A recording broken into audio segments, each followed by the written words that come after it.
The dense jungles of Africa have entered the rainy season. It's a world bursting with life. Lush, vibrant, overflowing with energy. Everywhere you look, countless wild animals thrive, hidden in the greenery, lurking in the shadows, or boldly roaming under the open sky. But deep within this wilderness, away from the highways, the buses, and the chaos of modern life, there survives one of the last truly primitive hunting tribes, the Hazabi. And today, I'm going to follow them on a hunt. Wow, this is wild. Actually, this is too wild. Hey everyone, welcome back my little cuties. It's your host here. Welcome to my channel. Today, I'm not just going outside. No, I'm going into the wilderness, where Wi-Fi fears to tread. And listen, whenever I leave home, and with that, we set off. Ha. This is insane, classmates. Oh man, it's already hilarious, and we haven't even started the hunt. We hop off the bus and follow our guide. And immediately I'm thinking, wow, where even are we? Do you see this? This is the Hadzabe, the last hunter-gatherer tribe on the African continent. And then it happens. Click, click, pop, pop. Wait, what's that? That's their language. Those clicks and pops? That's literally how they say hello. And indeed, that's their welcome. No handshakes, no fist bumps, no polite good mornings. Just clicks and pops. I kinda love it.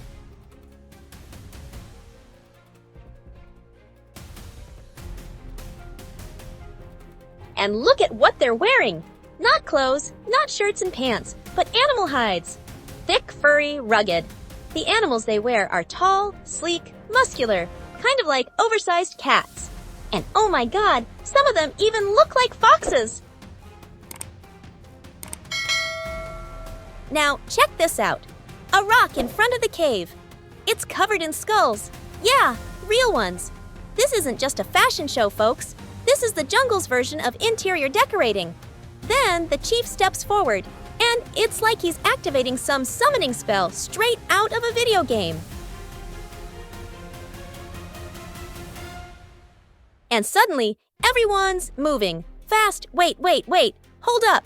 They're running. How am I supposed to keep up with this speed? Guys, wait for me. They whistle to each other.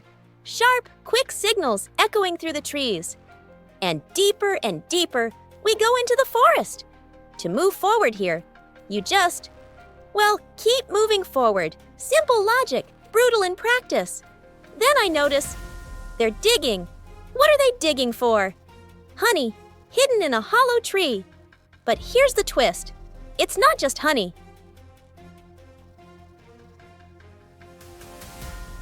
Inside are bee pupae, wriggling protein bombs. And what do? Toss them on the fire, bake them, snack time.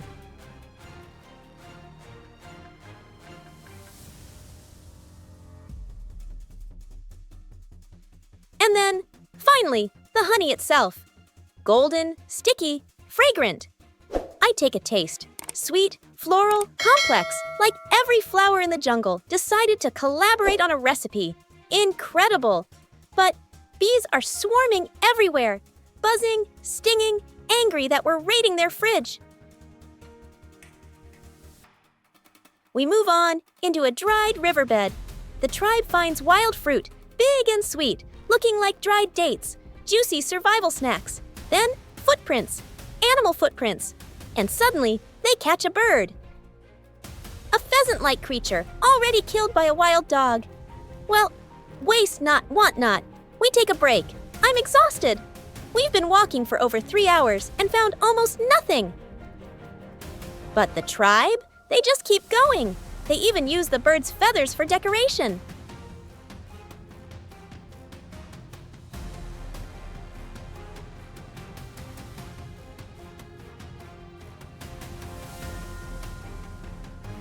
Look at this. They make me a hat with ears.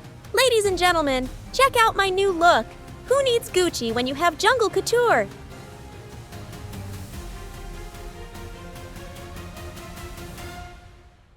But here's the darker side. Life is harsh. Many of their dogs are scarred, ears bitten off, wounds across their muzzles. The price of fighting wild animals head on. And when it comes to food, rules are strict. The first bite of meat always goes to the chief. Even if it's practically raw, he eats first. The rest of us share whatever's left. No salt, no spices, no sauces, just roasted meat. Bloody, heavy, primal.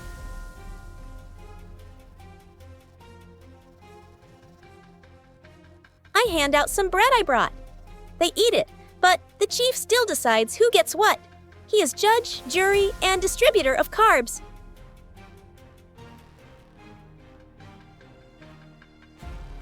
After eating, we continue the hunt.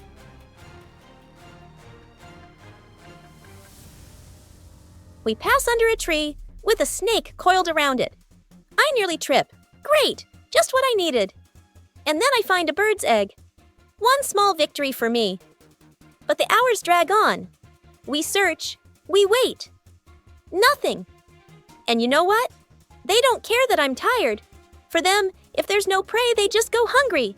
No complaints, no snacks, no Uber Eats. That's life. And then, over there, it looks like they've just hunted something down. Oh my goodness, look at this! A gigantic bird. Its wings stretching nearly 10 feet across. I swear it's the largest bird I've ever laid eyes on. Like a feathered airplane dropped right out of the sky.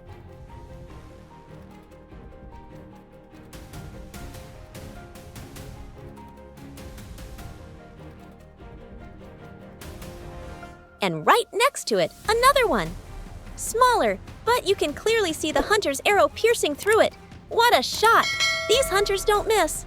Naturally, we pause for a group photo, because if you don't snap a picture, did the adventure even happen? Then we push forward on our wild trek. By nightfall, darkness wraps around the jungle, and we make camp. Let me tell you, sleeping in the forest isn't exactly peaceful. Every rustle feels like something is sneaking up on you. The next morning, the sun is brutal, scorching, blinding, absolutely merciless. Everyone's lips are cracked, throats dry, until the tribe shows us how they survive. They drop to their knees and drink straight from a swamp. Yes, a swamp! Would you dare try it? As for me, let's just say I was very grateful for the clean bottle of water I brought along. But there's no time to relax, because suddenly the hunters stop in their tracks. Their eyes sharpen, and you can feel the tension rising. They've spotted something. We all crept forward together, nerves buzzing, eyes sharp, every step calculated, like predators closing in on their prey.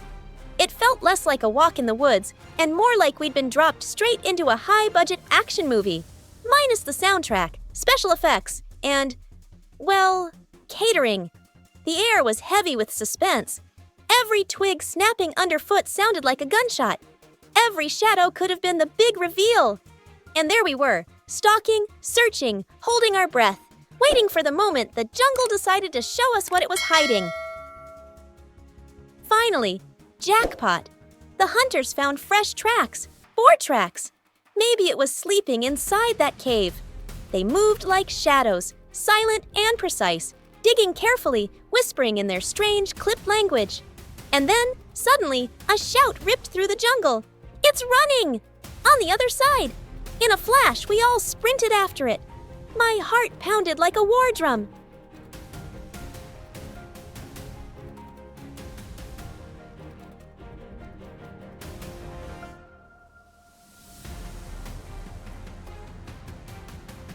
Arrows whizzed past my ears, slicing the air so close I thought I'd end up roasted for dinner instead of the boar. And then, after what felt like an eternity, chaos, shouting, the thunder of hooves, there it was, a massive wild boar. Oh my God, this was the climax, the jungle's grand finale, the ultimate showdown. They had been chasing this beast for 2 whole days, and now, at last, victory. The hunters roared with triumph, hoisting the trophy on their shoulders, their joy echoing through the trees.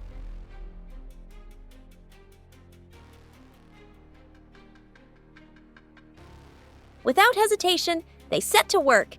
The fur was burned off in a smoky blaze, the thick, choking smell of scorched hair filling the air. My eyes watered. My stomach turned. But this was their way, ancient, raw, primal. They shaved the carcass clean, butchered it right there in the jungle, slicing it into neat chunks. Some of the meat was wrapped to carry back to the village.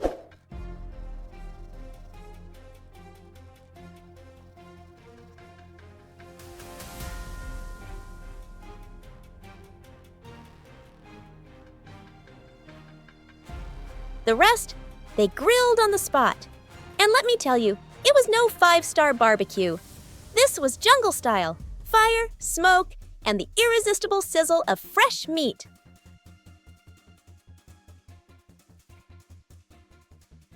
One of the hunters even scaled a giant tree like it was nothing, tapping into its hidden reservoir to bring down water.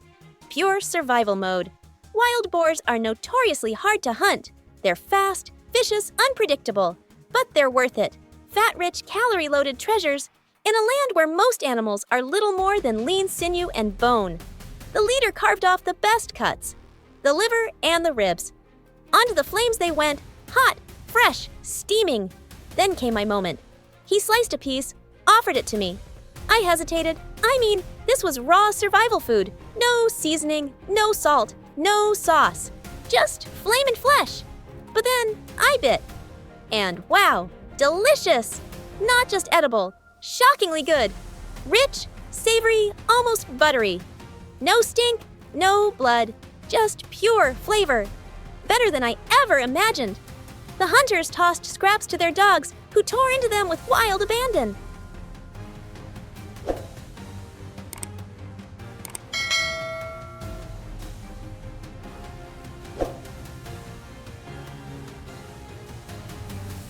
And of course, the leader, ever the judge, decided exactly who got which piece.